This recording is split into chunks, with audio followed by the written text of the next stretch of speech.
Hello and welcome to today's episode of Guzzoline Garage. This one's all about how to perform a basic service on this 2008 Audi A6 C6.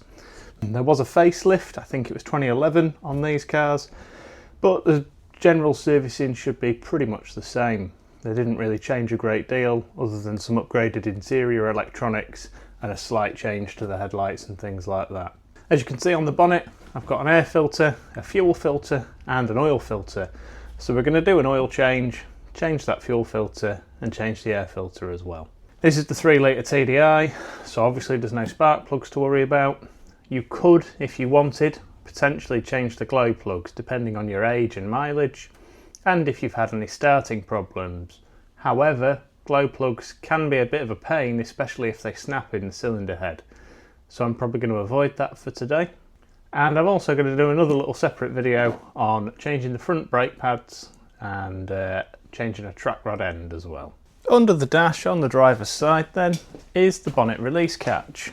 Once you've done that, you can raise the bonnet and the engine cover just comes off. It's held on with 4 little grommets. The oil filter lives under here. You just need to flex a couple of these little hoses out the way to be able to get the cap off. But first of all, I'd like to be able to drain the oil at the same sort of time as I'm taking that off, really.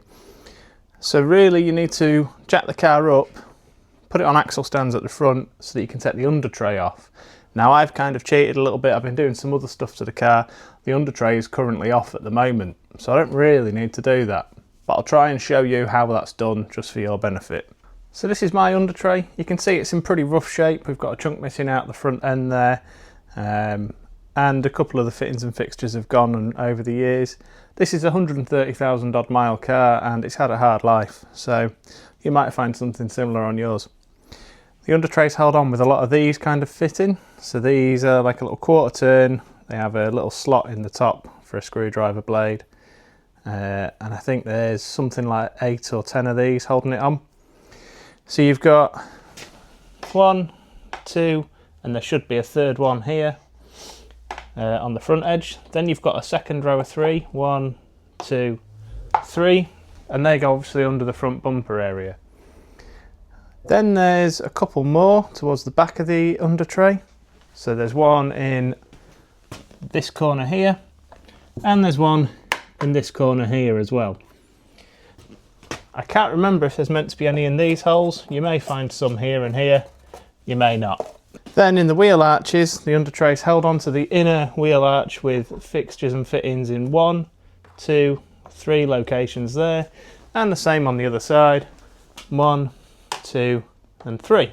The ones in the wheel arches are a very slightly different design, and they tend to look something a little bit like this. This is an aftermarket one, so it's not exactly the same as the Audi type, but you have a little plastic half turn or quarter turn device there, and that one's got a flat blade head. I think the Audi ones originally are actually like a cross point design, but it's the same thing, and they are what clip into the wheel arch liner there. Looking down at the front wheel of the car, this is the passenger door. You can see this little arrow moulded into the side skirt. That's pointing at this hard plastic block, which is where we need to jack it up from.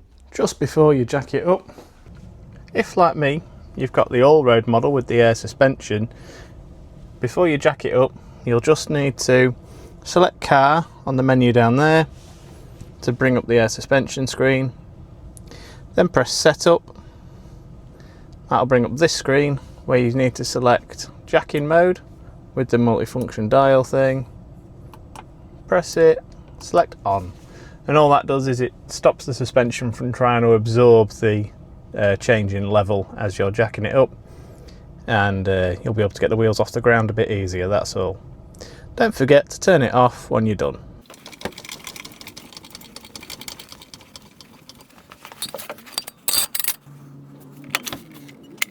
If you're wondering where to put your axle stands under the front, I like to use these subframe mounts under here like this. They're quite sturdy. You can't go wrong putting an axle stand there really.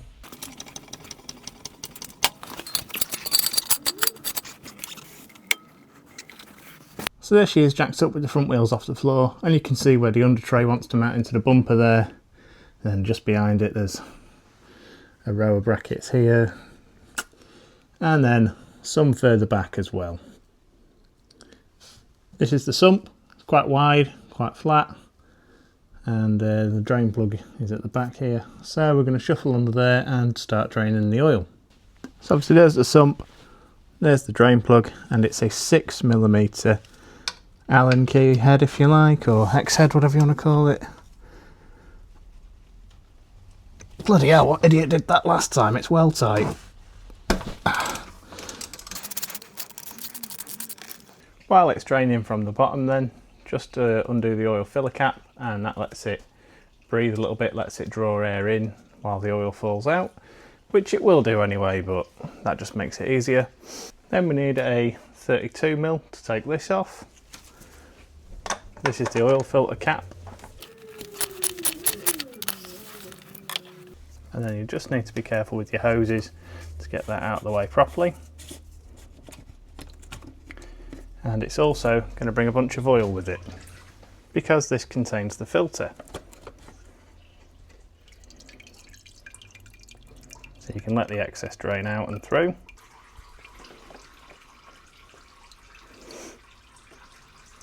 Then it should simply pop off this cap, like so, and go get rid of the old filter before it drips oil everywhere. So while the filter housing's still draining and the last few drips are coming out, first thing I'm going to do is clean up the drain plug ready for refitting it. The size on this is M14 thread. I'm not exactly sure what kind of pitch, but that doesn't really matter at the moment. The point is, this has got a sealing washer on it and it's a crush washer. Looks like this, and if you can see properly on the camera, this one's really thin. It's had its day. I have actually reused it a couple of times, which is a bit naughty because they're only meant to be single use. That's why the drain plug was so tight, because I did actually have a little bit of a drip of oil last time I did this. Anyway, point is, I'm going to put a new washer on. This is just a plain copper washer, but that'll do absolutely fine as an M14 sealing washer for this drain plug.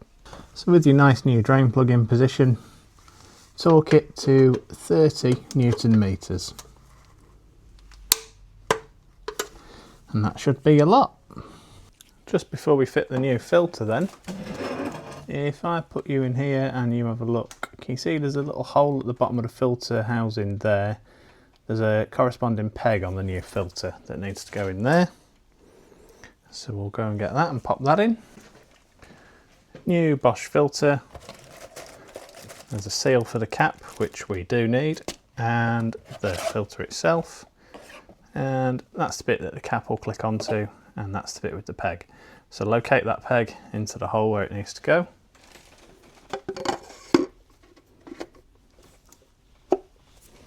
Just sort of firmly pops into place. Then clean the cap up and fit the new seal. And just get a tiny bit of fresh engine oil and smear it along the seal, and then that'll stop it binding as you go to refit it. On the cap itself it tells you 35 Newton meters. Of course it's only plastic, so you don't need to go too mad with it, and with it having that rubber seal on, over torquing it you're likely to distort the seal. So I have had them leak before from this join, so just pay a bit of attention, make sure you're happy that the seal has gone where it needs to go and doing its job. So the drain plug's in and the filter's in. Next thing to do is to top it up with the proper amount of oil. And page 314 of your manual will tell you you should have approximately 8.2 litres of oil, including the filter change, for the 3 litre TDI engine, and it gives you a few different VW grades to choose from.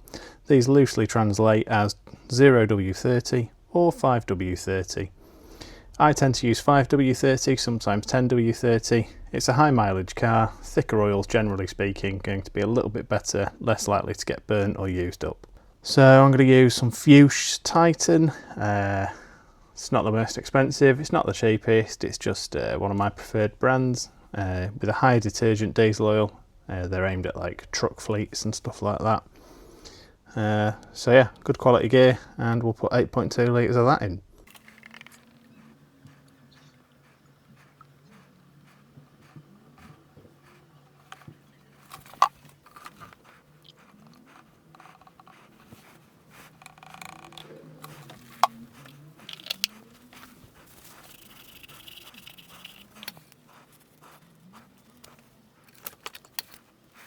And you can see on the dipstick then that we're just slightly over the max mark, but that's all right, because when we start it up, the filter will take up some oil, and we may just need to give it a small top up just to get it right on the max line. So now that the oil's full, filter's on obviously, and we've checked it, all I've done is I've ran the engine for a couple of minutes, and that just gets the oil circulating, proves that we haven't got any leaks from the filter, and it allows the filter to fill up, and then you can finally give the oil one more check to make sure that you're at the correct level. The filter drinks, I think it's around 200 ml of oil.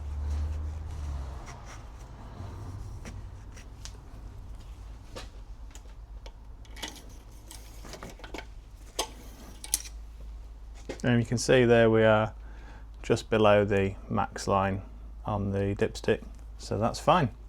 Next we will have a look at the fuel filter over in that corner. So to remove the fuel filter, we've got to take these two hoses off and then pull this little grenade style pin and lift that plastic part off as one assembly. This plastic thing does get a bit brittle with the heat of the engine bay with age and stuff, so be careful. It's quite easy to snap the hose tabs off either end of this plastic fitting. Let's give that a go.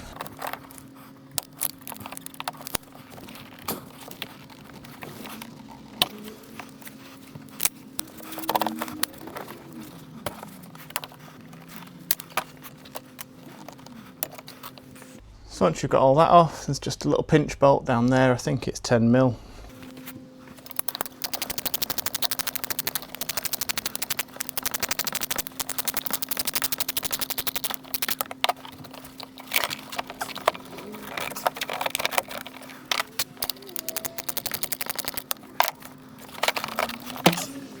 Right, it's a bit of a tight fit against the bulkhead there, but you can get the old one out. Here's our new one.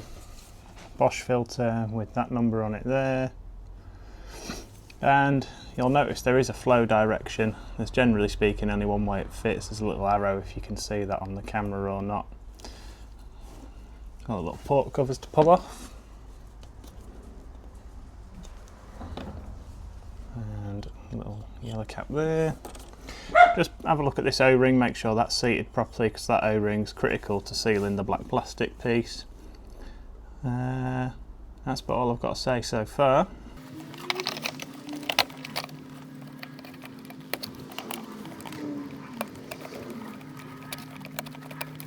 You just need a little flat blade or something to be able to line up the pin with its hole,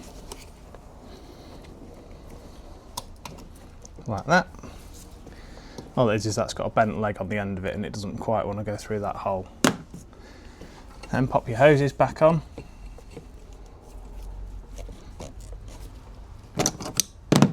Should be a bit easier to get on because they should be slightly lubricated with diesel.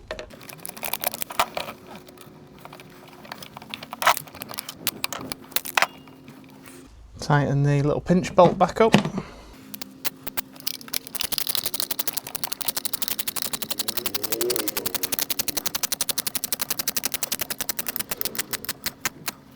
So that's the filter changed, but the difficult part comes now. The Audi is relatively modern, so it's got a self-bleeding fuel system on it, which is handy, but if you were to start the engine now, it may well start, it'll immediately cut out because there's so much air in this filter. There is a bleed screw fitted here, so we're going to open this and we're going to turn the ignition on and off several times. There's a couple of different ways of doing it. If you haven't got a fancy diagnostic tool, this is the way. Undo that bleed screw, keep turning the ignition on and off until you get diesel trickling out of that hole there. Once you get a small trickle of diesel there, you can put the bolt back in and tighten it up. If you've got a fancy scan tool, you can run a fuel pump test from the lift pump in the tank to the high pressure pump on the engine. The high pressure pump on the engine does not like running without fuel in it. It needs the fuel as a lubricant. So if you were to just sit there holding start, yes, eventually, after lots and lots of cranking, it would start, but A, you're quite likely to damage the fuel pump, and B, it's a lot of drain on the battery and the starter motor as well, which is down here. So, bleed the air out. We're going to do it the old-fashioned way, because I don't have the fancy diagnostics required to manually run the pump, if you like. So just turning the ignition on and off a few times should eventually see diesel out of here.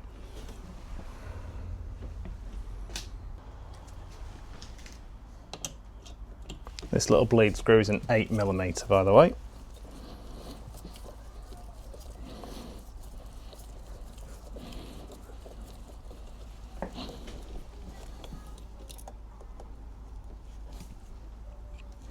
There is a third way, and if the ignition switch method or the manual VCDS or software type way isn't doing it for you, you can fit a simple jiggle pump with the suction onto the top of the filter, and then you should see it starts drawing air and diesel through. Like that.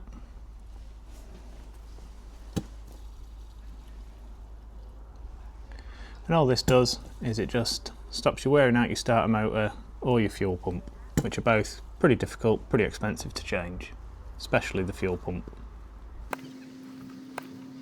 So once you start seeing some diesel like that, I'd say you're pretty much done. You'll make a tiny bit of mess, obviously connecting and disconnecting.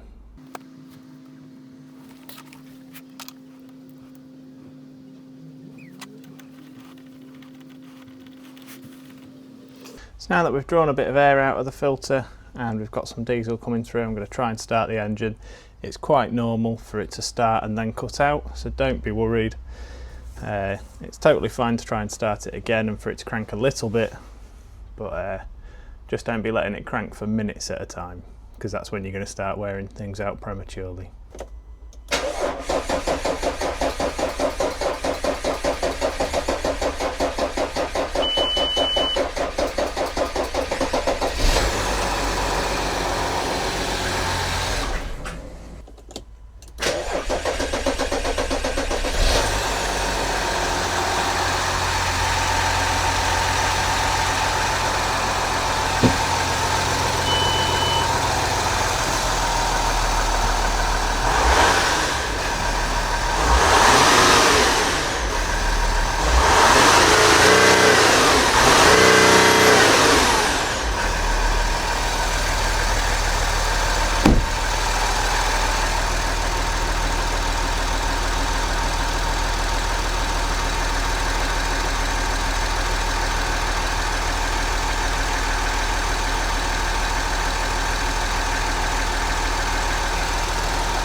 So as I say, it's pretty normal for it to start, cut out as it encounters that little air pocket and then start up again after a short amount of cranking. Don't hold it on there for minutes and minutes and minutes trying to bleed up the filter, because you will knacker the starter motor or the high pressure pump, either of which is a bad day. Okay, next we'll have a look at the air filter. Air filter is generally a little bit trickier than most normal air filters because it sits under the wing here, but it's still not too bad overall. So you pull out the duct from there like that. It's quite a soft rubbery plastic, so that just pulls out. Then you've got the big opening down here. It may help to disconnect the hose from here just to get everything free.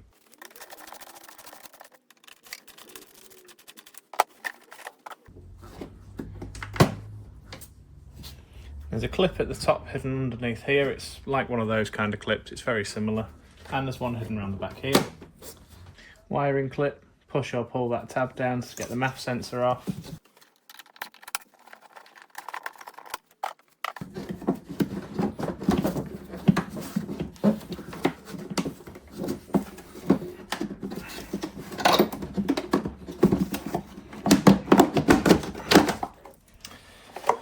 Just keep yanking on that.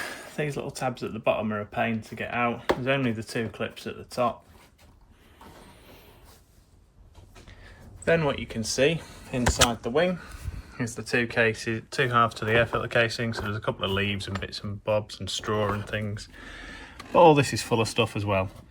So if you want to do a nice job of it, just get a vacuum or whatever and hoover out all the crap from in there.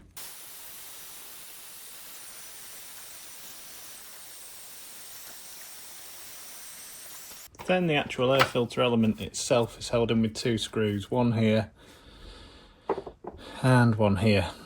So just undo those and get the filter off.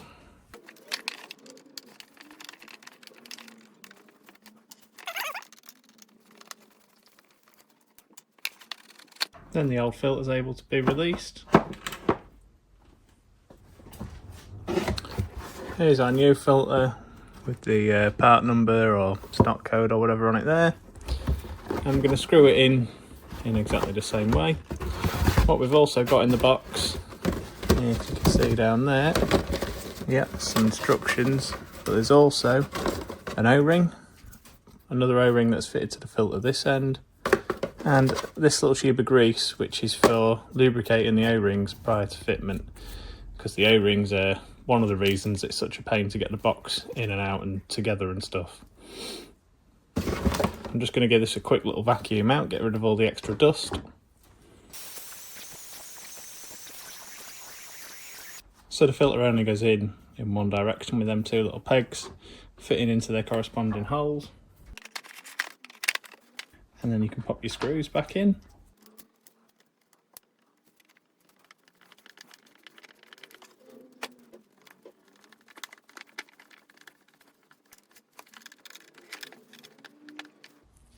Then with the new filter screwed in, we've got the O-rings in the box and the little tube of grease. There's also the little instruction manual which tells you it should take about 25 minutes. Change it every 60,000 miles, although I do mine a lot more frequently than that.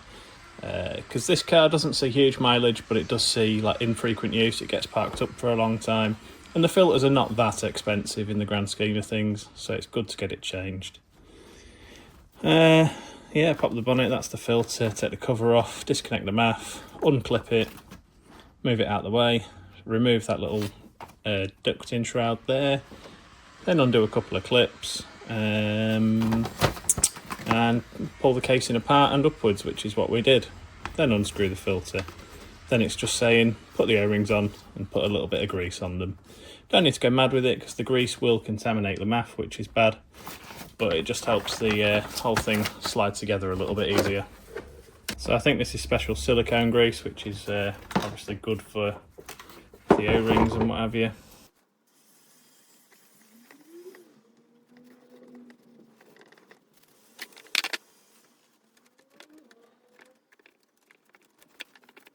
So this O-ring doesn't have like a properly definite groove, it's got a slightly awkward seating position. It seats above these ridges but below these black plastic clips, so it's in between the two of them. That's where it needs to sit. A little bit like that.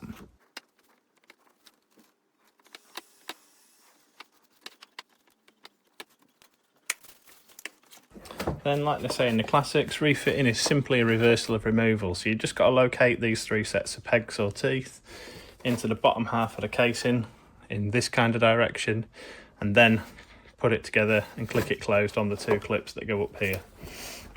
It's a bit easier said than done. There isn't a lot of space, so.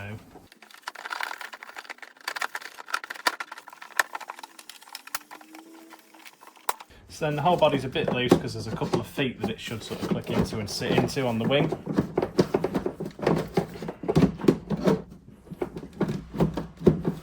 That's a bit better. I think that's roughly where it's meant to sit. Then the O-ring that we fitted in here and lubricated should be what the MAF clicks into. So we're just going to try and refit that now.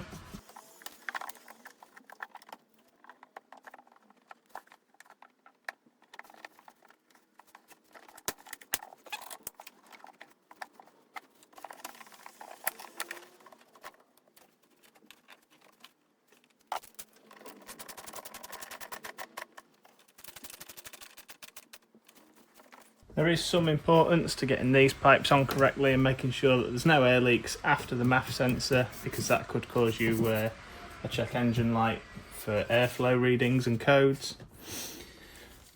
That's it. Once the filter's in, once the MAF's clicked on, and all this is all clicked in where it should be again, just pop your ducting back in, and that's the job.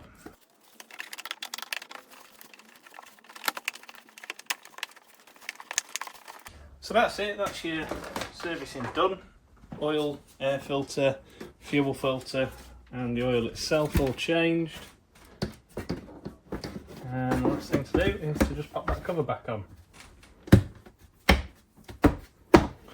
Like I say, it's got 4 little bungs on it, just make sure all 4 are engaged. You'll have to reset the service indicator on your dashboard, of course, once you've done your servicing. The A6 C6 models are kind of split over the, was it a 2010 facelift I think? So a 2010 onwards car, you should be able to click car, click systems in the bottom left, then go to your service interval display, and this car it doesn't work, but on the later facelift ones you scroll down to the bottom and it should say service interval reset, which you then click and it resets. This being a 2008 pre-facelift model, you must use a diagnostic tool of some description, and there'll be a menu on there to do things like your service resets and things like that. So under the maintenance tab on mine, it's got an oil reset there, which is your service indicator, and there's all kinds of other things that you can change and tweak as well. Be advised that not all code readers can do this. Some of the cheaper ones do struggle, but equally you can get little Bluetooth adapters with an app that links to your phone that work really well nowadays, especially for Volkswagen-Audi Group cars. Vagcom from Rechecking is really good. It's quite expensive, but you might be able to get pirated versions. But yeah, it's really a good bit of kit, that software. Of course, there's still the Undertray to put back on, and to take it off its jack and axle stands and all that as well. But I'm going to do a couple more bits. I've got some brake work to do. So hopefully that gives you some help and advice on how to do a basic servicing. And thanks very much for watching. Leave a comment, ask questions. There's different ways of doing some of the bits that I've done, especially the fuel filter bleeding. Like I say, there's more than one way to skin a cat. But yeah, thanks very much. I'll catch you in the next video. Bye bye.